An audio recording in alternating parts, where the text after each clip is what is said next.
and welcome to our latest Heritage at Home talk.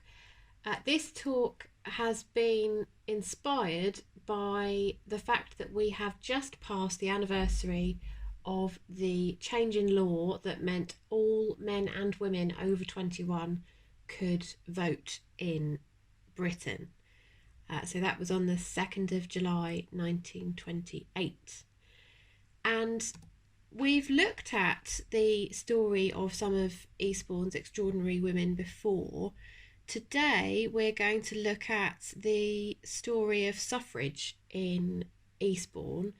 To do that, I thought it would be helpful to have a bit of a background on suffrage in Britain generally, and it goes back further than you might think. The first petition that went to Parliament came from a woman called Mary Smith, who was from Yorkshire, and she petitioned Henry Hunt MP that she and other spinsters should have a voice in the election of members of Parliament on the 3rd of August 1832. This was the first women's suffrage petition to be presented to Parliament. After that, in 1894, there was a local government act passed which allowed married and single women to vote in elections for county and borough councils, but still nothing in general elections. And in 1897, the National Union of Women's Suffrage Societies was formed, uniting 17 other societies. It was later led by Millicent Fawcett, and they favoured peaceful campaign methods such as petitions. After that, in 1903, the Women's Social and Political Union, or the WSPU, was formed in Manchester at the home of Emmeline Pankhurst. 2 years later, they adopted the motto "Deeds, not words," which resulted in the start of militant action by the suffragettes. That I think is an important distinction to make. So the National Union of Women's Suffrage Societies were generally referred to as suffragists, whereas the Women's Social and Political Union were suffragettes. There were other societies. The Women's Freedom League was formed in 1907, so not long after that. And at this point, or just a bit later in 1908, Herbert Henry Asquith, who was an anti-suffragist Liberal MP, became Prime Minister. There were lots of demonstrations and petitions going on all the time. In June of 1908, there was a demonstration called Women's Sunday that was organised by the WSPU in Hyde Park. That was attended by 250,000 people from all around Britain, and it is the largest ever political rally in London, or certainly had been at that point. They were completely ignored by the Prime Minister Asquith, and the suffragettes turned to smashing windows in Downing Street, using stones with written pleas tied to them, and tied themselves to railings. A month later, in July 1908, the Women's National Anti-Suffrage League was formed by Mrs. Ward. They often focused on the perceived physical, emotional and intellectual differences between men and women, and generally believed that the women's role was firmly located in the private sphere of the home. While Mrs. Ward acknowledged that women could take on roles outside the home and in public life, she argued that this role was in local government and on school boards rather than in government. It wasn't until 1912 the Labour Party was the first political party to include female suffrage in their manifesto. We are going to stop now at 1913 because this is where we start getting more evidence in Eastbourne specifically for the suffrage movement. The suffrage movement became a lot bigger, and more people in Eastbourne were getting involved from around 1910. There were a number of different groups and societies for men and women to achieve the vote and improve the lives of women and children by using that vote. The groups in Eastbourne included the Women's Freedom League and the Women's Social and Political Union. So by 1913, there had been, or there was going to be, a women's suffrage exhibition that was hosted at the town hall. As a prelude to the exhibition, a poster procession, which had been widely advertised, took place on a Friday, and although it was on a smaller scale than their organisers had hoped, in the local paper it does say that the fault was not theirs, for they endeavoured to obtain a band and were unexpectedly unsuccessful. This procession that we can see some quite dark pictures of here started at 11 o'clock in the morning, and hundreds of people congregated around to watch the procession. Again, the local paper comments that among the crowd were a number of men and youths who had in some unexplained way obtained leisure to be present. They also write that some absurd and altogether unfounded rumours were industriously circulated by people who should have known better. It was suggested that the procession would be accompanied by attempts to cause injury to property. 2 or 3 of the tradesmen in Terminus Road were misled to the extent of dropping their shutters while the procession was passing. There was, of course, no attempt to damage, and nothing of the kind had been dreamed of.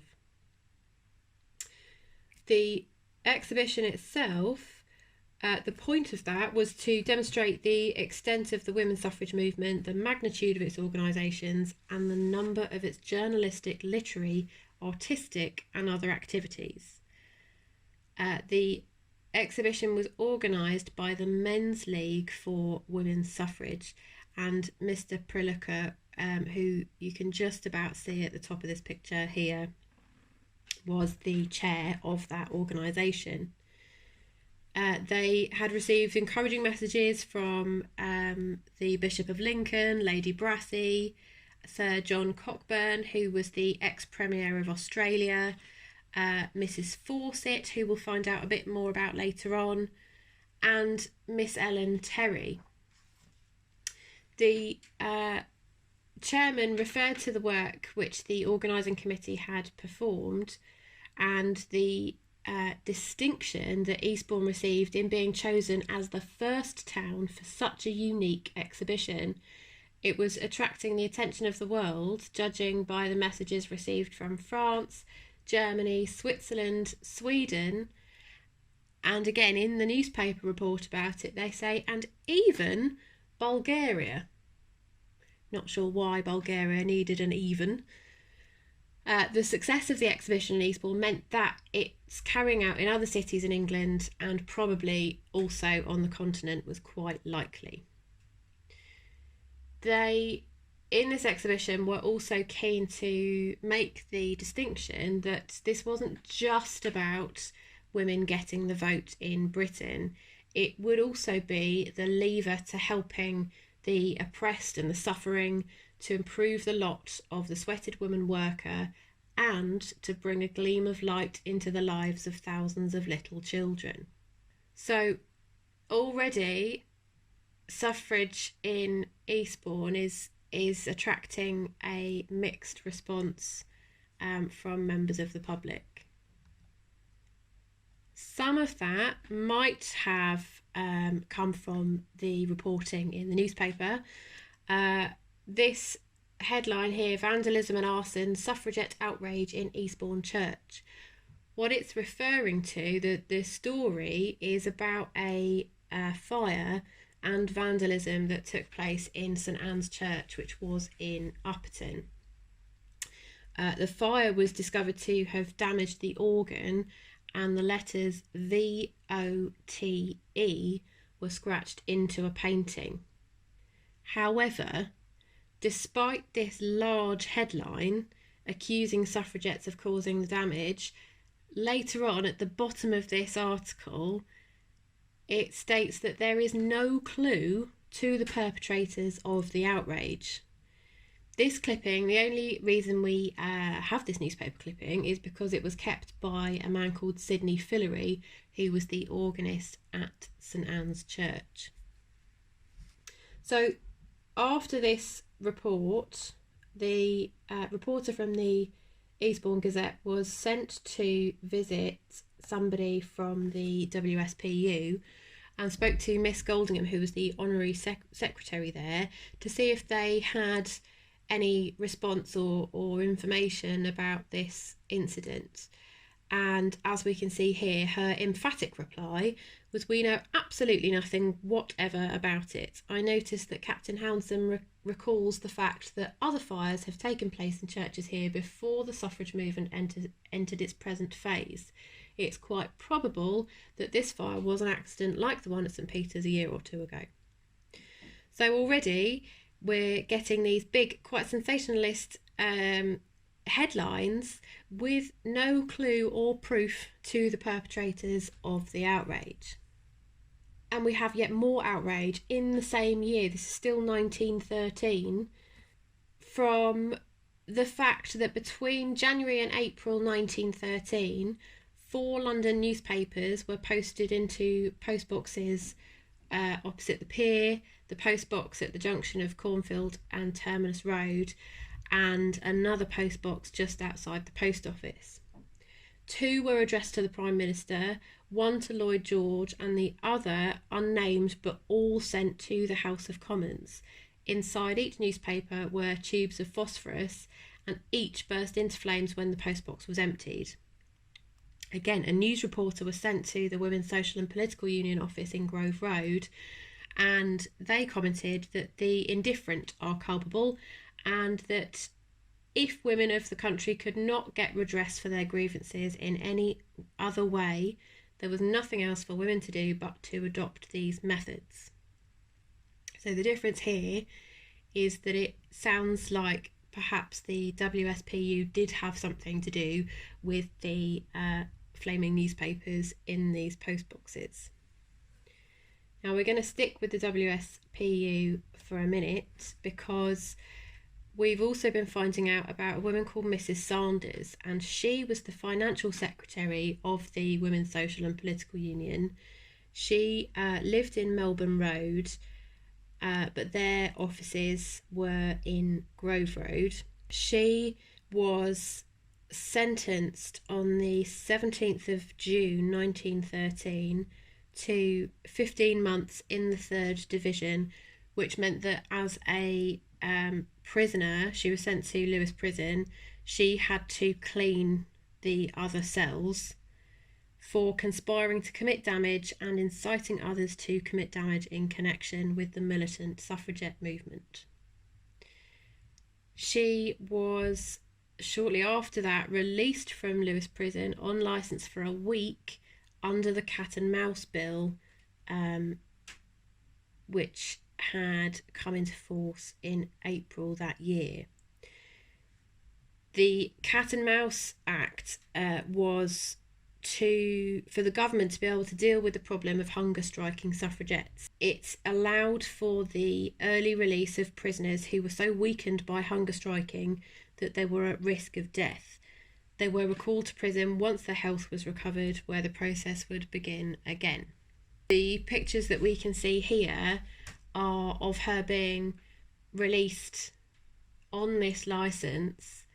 When she returned, she said that she could hear 20 to 30 suffragettes on the downs in the shade of the prison walls singing hymns and suffragette songs, and that was clearly a great comfort to her while she was in prison.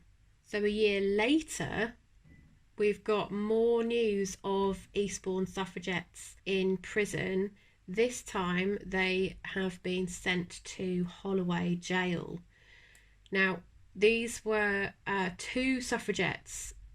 Unfortunately, we don't know their names. We only know them as Mrs. A and Mrs. B.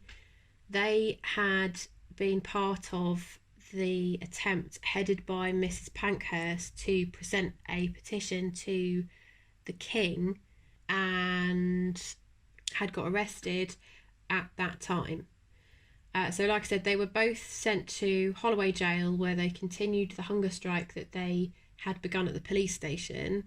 On the 5th day, Mrs. B was released. Her less fortunate companion, Mrs. A, was in prison for 8 days and was finally released, although was really, really unwell. She didn't eat a single bit of solid food, but she was unable to maintain the thirst strike for more than 3 days. It's unbelievable that she had also been suffering from chronic appendicitis at this point. So it is commented, in fact, in this report that she was the last person who should have entered upon such an adventure.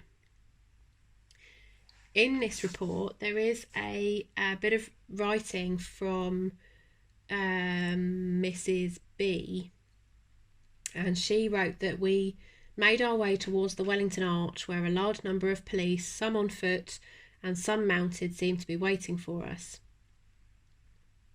We made an immediate rush for the gates, which, although closed, were not locked. The rush was dreadful, and the horses were made to move among the women, agonising shrieks being heard from those who were thrown to the ground.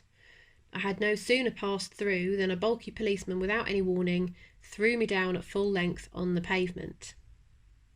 Stunned and almost unable for the moment to realise what had happened, I turned my head and saw a young girl lying near me with her mouth and teeth covered with blood.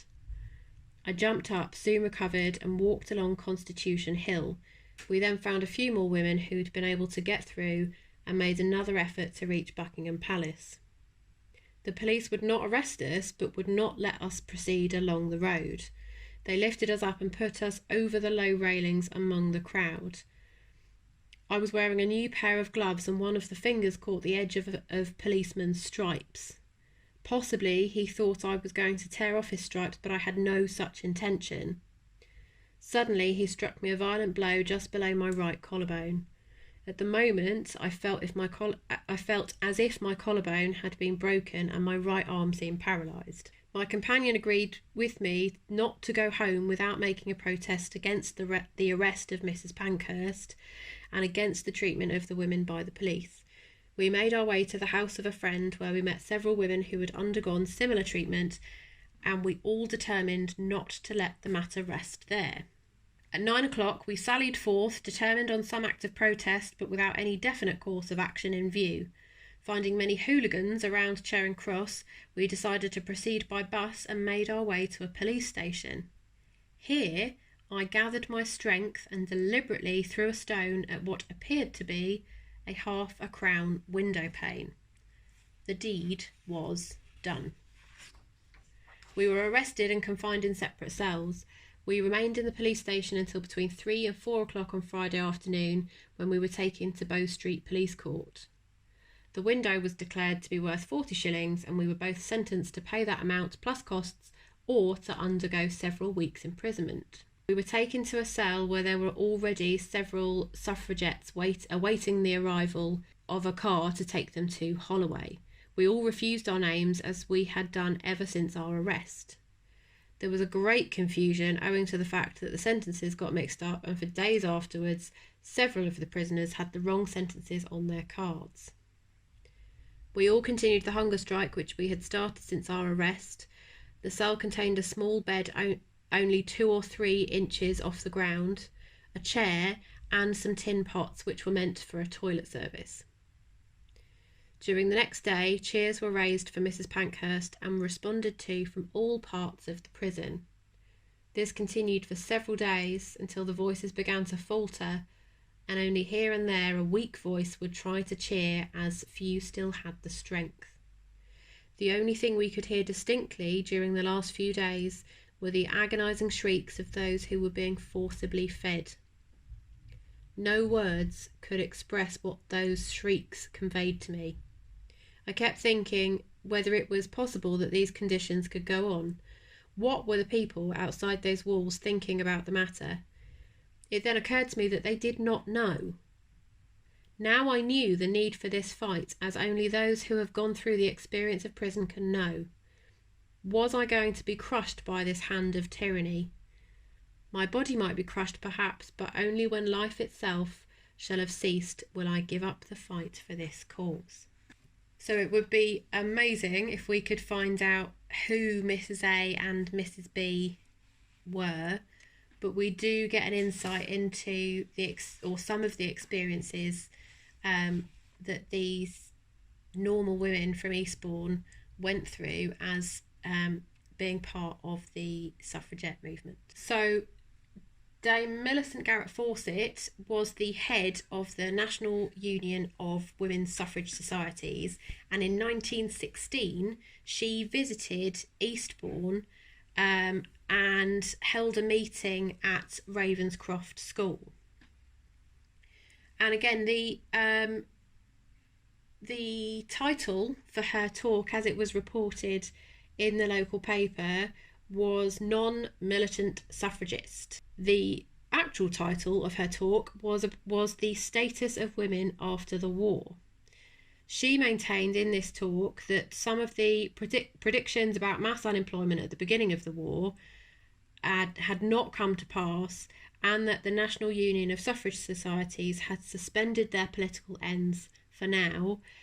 As we're a couple of years into the First World War, it is worth pointing out that both the National Union of Women's Suffrage Societies and the Women's Social and Political Union both stopped their political ends when the First World War was declared. She goes on to say that they had been working to open 40 workshops that provided work for 2,000 women. Many of those women had been in financial distress, but the workshops were being kept busy with orders coming from the British government and allies for equipment for the war effort. Russia had just ordered 13 million pairs of boots from British manufacturers. Her talk goes on to say that there were almost 2 million women working in the industrial arena in Britain in 1916. There were 400,000 in engineering, producing things like electric motors and howitzer bombs, amongst other things. And the government found, and in fact seemed surprised to find, that these women were using the same machines for the same amount of time a day, yet were at least twice as productive as the men had been before the war or at the beginning of the war. She also finds this amazing fact that in the curving and finishing of shell fuses, women were producing 120% more than their male colleagues had. This was all a really solid argument against the anti-suffrage movement's idea that women were incapable of even mechanical work, which required adaptability and originality. That women hadn't previously had the chance to do this work didn't seem to matter for their argument. Millicent Fawcett went on to say that there had been a change in public opinion which was favourable to women's suffrage as a consequence of the war work done by women. In 1918, the government passed the Representation of the People Act, and this was really important because it allowed women over the age of 30 who also met a property qualification to vote. Although 8.5 million women met this criteria, it was only about 2/3 of the total population of women in the UK. The same act abolished property and other restrictions for men and extended the vote to virtually all men over the age of 21. Men in the armed forces could vote from the age of 19, and the electorate increased from 8 to 21 million, but there was still huge inequality between women and men. There were still, in April 1918, even though this act had been passed, it was still really confusing as to who the new rules actually applied to, which meant that there had to be instructions written by various suffrage societies, printed in the paper, that explained who could actually now be on the electoral roll.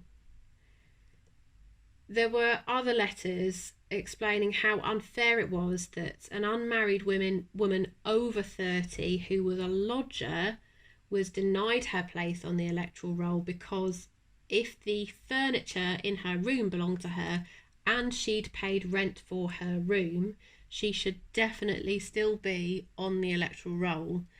But she had been told on countless occasions that she wasn't allowed on it. And despite this act being passed in February, even by May, there were still articles defending the idea of it, printed in the local paper in Eastbourne. Reassurances were made that in countries who already had allowed women the vote, such as Australia, New Zealand, the United States and Norway, women still married, they still had children, and men still went to work. The order of nature had not been upset, and none of the fearful things men had thought would happen had happened. Instead, there were fewer divorces, family life was sweeter, women were more respected, more independent, and better educated.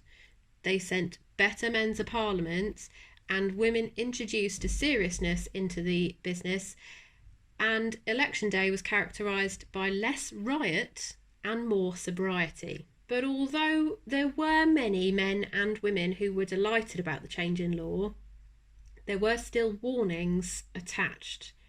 St Mary's Parish Church in Old Town held a service celebrating these new powers and responsibilities that were gained by some of the women in Eastbourne who were now allowed to vote, but warned to beware the pitfalls which would beset them now that they had been given the vote, and to use their powers only for righteousness. Drink, housing, morality, education, infant welfare, the position of women under social reconstruction, and the proper organisation of women workers for their own safety and protection were the main things suggested that these new women's powers should be used for. All still fairly typically female topics. So the first election that these women and some more men would be able to vote in happened in December 1918. Only 58% of the adult male population had actually been eligible to vote before 1918. The suffrage movement and the growth of the Labour Party contributed to changing the criteria and then the law. The fact that only men who had been resident in the country for 12 months prior to a general election were entitled to vote meant that actually it excluded a large number of troops who had been serving overseas in the war. With a general election imminent, politicians were persuaded to extend the vote to all men and some women at long last. A couple of days after the polling day on the 14th of December 1918, the Eastbourne Herald published a rather pessimistic report on the number of people voting in that election. The newspaper held the poor weather responsible for the seemingly small turnout. However, a total of 17,008 men and 12,848 women in the Eastbourne district were now on the electoral roll. Around 75% of those people had actually voted. 14,305 men and women were on the electoral roll voting for the first time. Some of those women included Mary and Emily Payne, and their father, John, who was a master grocer born in Frant in Sussex, came to Eastbourne from their grocer's shop in Heathfield, And by 1861, he was the postmaster of the post office in Old Town. With his wife Hannah, they had 10 children, 5 boys and 5 girls. Mary was the eldest girl, born in 1863, followed by Emily in 1865. When John died, his wife Hannah became the postmistress, and then Mary and Emily took over when Hannah died.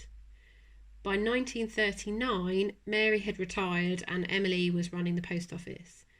Mary died on the 23rd of December 1951, and Emily died a few years later on the 28th of November 1955. They are both buried in Ocklinge Cemetery. Another woman we know about was a woman called Emma King, who was born in 1837 in Norwood in London. By 1871, Emma and her sister Mary were running a school in Langley Road. She was working as a schoolmistress until 1891, when she worked as a governess. By 1901, the sisters had turned their home 3 Southcliffe into a lodging house, and by 1911, they've made enough money to be living on private means at 25 Bakewell Road. Those 3 women are just some of the many women in Eastbourne who would have been voting for the first time in 1918. But it wasn't until the Equal Franchise Act of 1928, which was made law on the 2nd of July, that women over 21 were able to vote, and women finally achieved the same voting rights as men. This act increased the number of women eligible to vote in Britain to 15 million. In Eastbourne, this meant an increase from 26,675 electors to just over 37,000. These women were referred to as the flapper vote, and all political parties, in Eastbourne at least, were said to have been targeting their vote specifically. There was still plenty of opposition to this change in law. Just before the next general election in May 1929, a letter from, we don't know their name, but they signed their letter, a lifelong Conservative, was printed in the Eastbourne Gazette. This was just before the MP candidates were officially announced, and they wrote, "It was rumoured on Monday that a lady might represent Eastbourne in Parliament. We all worship the ladies in their proper spheres of life, but let us be quite candid and prevent a mistake being made. The majority of men and women much prefer a man to represent them in Parliament, being old-fashioned enough to believe Parliament to be a man's job. Many would vote for the man in preference to the woman candidate if both stood, regardless of the colour of their buttonholes. If a woman stands, there will be many abstentions. I enclose my card, but not for publication." The rumour that they are referring to was that Alice Hudson, who had been a councillor and was the first female mayor of Eastbourne 3 years earlier, was going to stand for Parliament. That didn't happen. Who knows where that rumour came from. But in that election, all women over the age of 21 were able to vote in their first general election. There was no majority, but Ramsay MacDonald's Labour Party took over from the Conservatives. As we've got to that anniversary now and that election in 1929, I think we better stop there for today. Thank you for listening. Do let us know what you would like to hear about next. There will be more Heritage at Home talks coming up, and do keep checking our social media pages for other updates about what we are getting up to.